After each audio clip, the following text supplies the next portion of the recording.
How's it going, everyone? Today it is September 11th, 2024. We are going to be looking at a play actually in the overall market today, so let's just get right to it. On screen, you can see we got the SPY. This is a daily chart, just exemplifying how last week we came from 560 down to 540, a big red week. So this whole week we've kind of been trying to build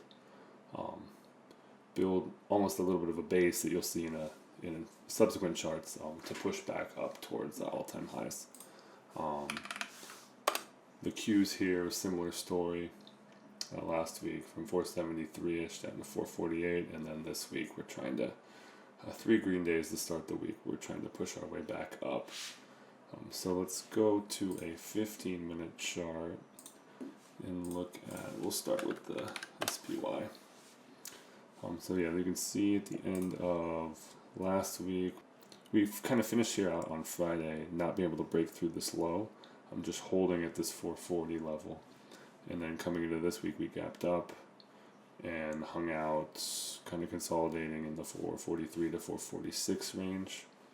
And today we dropped down to that 540 level, which is where we bounced for the rest of the day. But the overall play today for me was in the Qs, QQQ.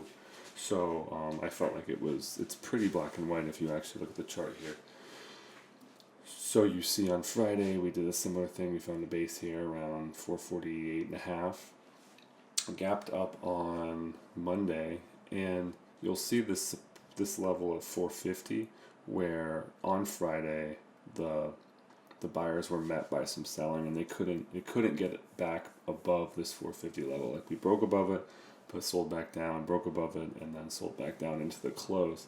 And so after gapping up on Monday, when we sold off, we found support down here at the 450 level, which would have been a decent place to buy on that day for a bounce upward. And you see we got that bounce into the afternoon trading on Monday, and then when we sold down, we held this 452 level. So then Tuesday, yesterday, gapped up again, sold off, and then we held just above this 452 level. So we didn't quite get to it, but we were right above it. And then we're bought the whole rest of the day yesterday. And so then today, this morning before market open, we had the August CPI numbers released, and everything came in line except the U.S. core CPI month-over-month number came in at 0.3% instead of 0.2%. So we were a 1/10% higher than expected. So that actually resulted in some selling this morning. So we, off the open, even though we were still gapped up a little bit, we sold down. We sold these first 5 15-minute candles straight down, with a good increase in volume relative to previous days. Like, we had sustained selling volume in that first hour and 15 minutes of the open. And we came down into this 452 level, broke almost $1 through. We got as low as, let's see, where is it? 451.28. So on 72 cents below the 452 level, but then we come back above it. We held above it, came beneath it again, and then we bounced. And so this was basically the trade today. So we come in here on the 1-minute chart. You see this 452 level marked down here in red.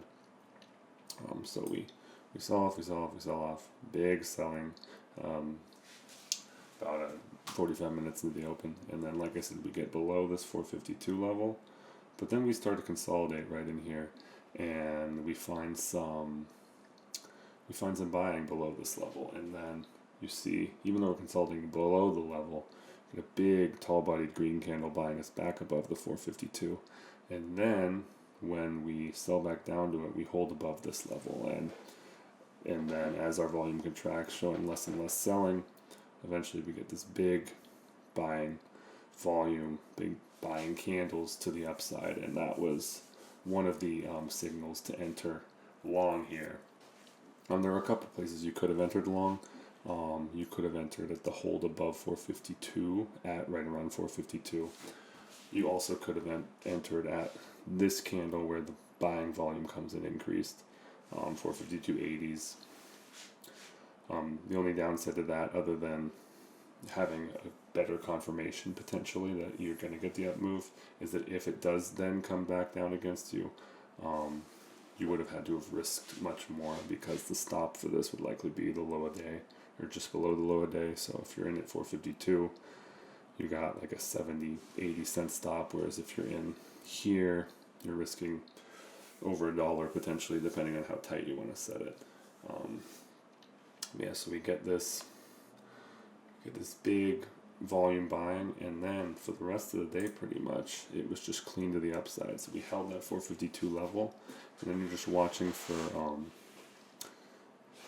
problems at resistance levels to get you out of the trade. So we got stuck up right before 458, pulled back, but then we held our VWAP, and then we continued the upside. And the VWAP hold is actually, if you hadn't got into this trade, another potential area you could have entered this trade for the first time, or even added to your original position that you took back in the 452s here.